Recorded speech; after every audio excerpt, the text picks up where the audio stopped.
Барлықтарыңызға сәлем, каналға тіркеліп, лайк басуды ұмытпаңыздар. Періштелер. Періште сөзінің мағынасы, тілдік тұрғыдан қарастыратын болсақ, ол араб тіліндегі мәләк сөзінің түбірінен тарайды.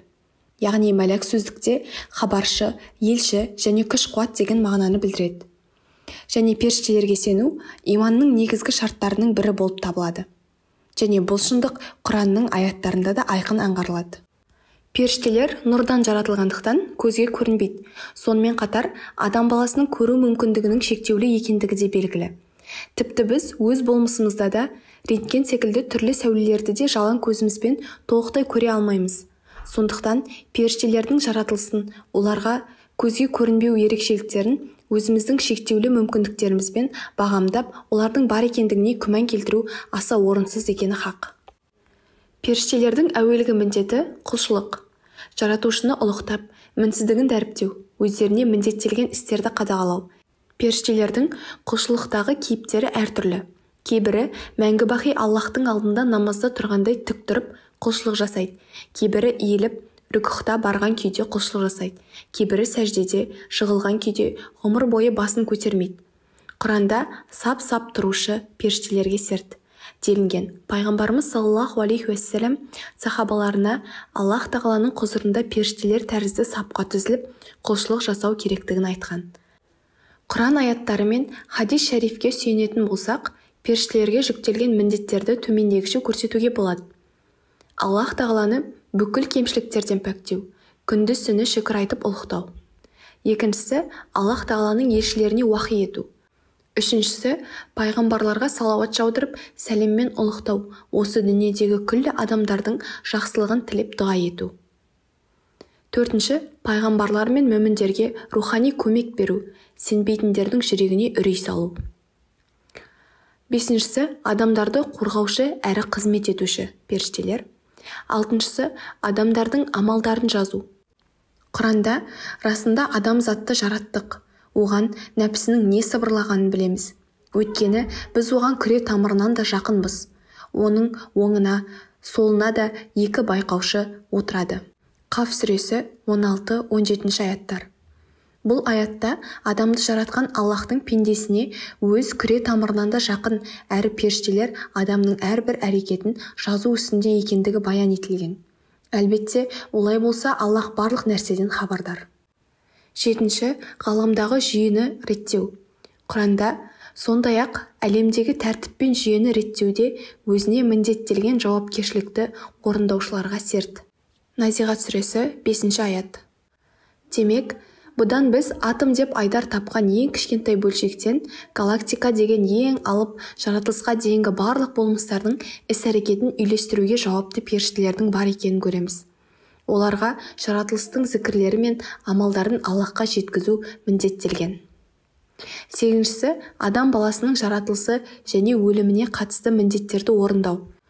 Құранда сендерге уәкіл етілген өлім періштесі жандарыңды алады. Сосын Раббыларыңа қайтасыңдар. Сәжде сүресі 11 аятта делінеді. 9. Иләхи жазаларды іске асыру міндетін орындау. Аятта бұл жайлы Құранда былай келтіріледі. Періштелер сондай қарсы болғандардың беттеріне, арқаларына ұрып, күйдіретін азапты татыңдар, деп жандарын алғанын көресің делінген. Періштелер де өз арасында бір-бірінен ерекшеленеді. Мысалы, Жәбірейіл, Әзірейіл, Микаил және Исрафил ең үлкен періштелерге жатады. Ең ұлық ардақты 4 періштенің бірі Жәбірейіл періште, періштелердің ең үлкені әрі уақи жеткізуші періште. Ол жаратылыстағы сансыз періштелердің арасындағы ең беделдісі һәм сұлтаны. Құранда мадақталған өте сенімді періште. Жәбірейіл періштенің міндеттерінің бірі пайғамбарды қорғау. Бірде Бәдір шайқасында Жәбірейіл мен Микаил періште пайғамбарымызды оған Алланың сәлемі мен игілігі болсын, дұшпандардан қорғап, олардың сағын сындырып, мұсылмандардың рухын көтеріп жігер берген еді. Әрине, Жәбірейіл таңдаулы және сенімділердің сенімдісі болғандықтан, оның басты міндеті баршамызға мәлім болғандай Аллахтың хабарларын уахи әкелу. Осыған орай Айша радиаллаху анху анамыз былай деп баяндайды. Аллах елшісіне алғашқы келген уақи оның көз ілген сәттеріндегі ақиқат түстерімен басталған. Оның көрген түстері таңғы шапақтай дәл келетін. Кейіннен ол елден бөлек оңаша қалуды қалады. Осыдан кейін ол Хира үңгіріне барып Аллах тағалаға құлшылық қылатын. Азық алу үшін ғана үйге келіп көп кідірмей қайта кететін. Аллах елшісіне Хира үңгірінде болған сол күндердің бірінде уахи келді. Оған Жәбірейіл періште келіп оқы деді. Ол мен оқи алмаймын деп жауап берді. Бұл жайлы Аллах елшісінің өзі былай дейді. Сол уақытта періште мені қапсыра құшақтап алып тынысым тарылғанға дейін қысты. Содан мені қоя берді де оқы деді. Мен оқи алмаймын деп жауап бердім. Ол мені қайта құшақтап оқы деді. Мен қайта оқи алмаймын дедім. Жәбірейіл періште үшінші рет қысып тұрып қоя берді де сені жаратқан Раббыңның атымен оқы. Ол адамды ұйыған ханнан жаратқан. Оқы, ол Раббың аса ардақты. Ол адамзатқа білмеген нәрсесін үйреткен. Аллах сүресі 1 және 5 аяттарды оқыды. Осы күннен бастап Жәбірейіл періште мен пайғамбардың арасындағы жайма-шуақ достық сезімі пайда болған еді. Кейінгі уақыттарда Жәбірейіл періште пайғамбарымызға намазының қалай және қай уақытта оқылуы керектігін үйреткен. Екінші Микаил періште. Бұл періштенің аты Құранда бір аятта ғана айтылған. Кім Аллахқа, періштелеріне, елшілеріне, сондай-ақ Жәбірейіл мен Микаилға дұшпан болса, әлбетте Аллах кәпірлерге дұшпан. Бақара сүресі 98 аят. Алла тағала Микаил періштеге жаратылыстағы оқиғалардың, жер бетіндегі тіршілік иелерінің ризықтарын қадағалау міндетін жүктеген. Микаил періштенің көмекшілері де жоқ емес. Олар да Алланың әмірін орындайды. Микаил періште жел мен бұлттарды да қадағалап, оларды қажетті жақтарға бағыттайды. Тіпті әрбір жаңбырдың тамшысы періштенің қадағалауымен жауады. Исрафил періште. Сұрды, сырнайды үрлеуші періште. Исрафил хадистерде айтылатын 4 үлкен періштенің біреуі. Оның негізгі міндеті қиямет қайым болатын кезде Аллахтың әмірімен сұр үрлеу. Әрине бұл Исрафил періште бұдан басқа еш нәрсе істемейді деген сөз емес.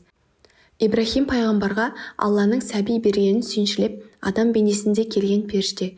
Аллах тағаланың аршысын көтерген періштелердің бірі және Бәдір шайқасында мұсылмандарға жәрдем еткен періштелердің арасында осы Исрафил періштенің орын алғандығы айтылады. Сонымен қатар, бәлкім біз біле бермейтін өзге де әмірлерді орындауға үнемі дайын тұруы әбден мүмкін. Пайғамбарымызбен саллаллаху алейхи уассалам Исрафил періштенің арасында да достықтың лебі бар еді. Оны мына оқиғадан анық байқауға болады. Бір күні Жәбірейіл періштемен бірге Сапа төбешігінде отырған сәтінде пайғамбарымыз қанша күннен бері үйінде тіске басар бір уыс ұнның қалмағандығын тілге тиек етті. Осы уақытта көк жүзі гүрілдеп қоя берді. Пайғамбарымыз қияметтің болуына әмір келді ме деді. Жәбірейіл, сенің әуелгі сөзің көкте естіле салысымен Исрафилдің осы жерге келуі әмір етілді деді. Осы уақытта Исрафил періште Аллахтың сәлемімен келіп, оған уа Алланың елшісі, сенің айтқандарыңды Аллах тағала естіді. Сенен бай патша пайғамбар болуды қалайсың ба, әлде құл пайғамбар болуды қалайсың ба деп сұрап жатыр, деп сауал тастайды. Жәбірейіл періште осы сәтте Раббыңа кішіпейілдік таныт деп ишара етті.